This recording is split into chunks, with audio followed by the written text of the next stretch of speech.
TV पत्रकाच्या श्री संजय क्षीरसागर यांच्या पथकांना जे लीड मिळालेलं आहे त्यावरून त्यांच्याकडून या गुन्ह्यात कर्नाटकमध्ये केलं होतं.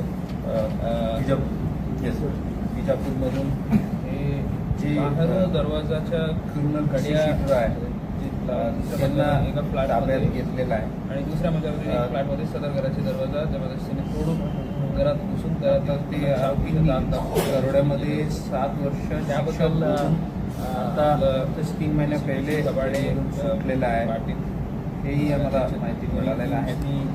वेगळं दृष्टीने तपास सुरू केलं होतं.